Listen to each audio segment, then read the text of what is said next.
ದೇವರಿಗೊಂದು ಕಾಗದ ಬರೆದು ಭೂಮಿಗೆ ಕರಿಬೇಕು.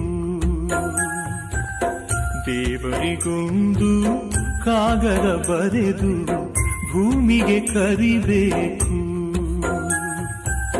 ದೇವರು ಓದು ಭಾಷೆಯ ಕಲಿಸೋ ತಾಯಿಯ ಪಡಿಬೇಕು.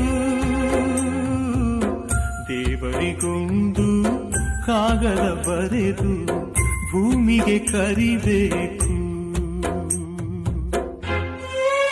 ದೇವರಿಗೊಂದು ಕಾಗದ ಬರೆದು ಭೂಮಿಗೆ ಕರಿಬೇಕು. ದೇವರಿಗೊಂದು ಕಾಗದ ಬರೆದು ಭೂಮಿಗೆ ಕರಿಬೇಕು.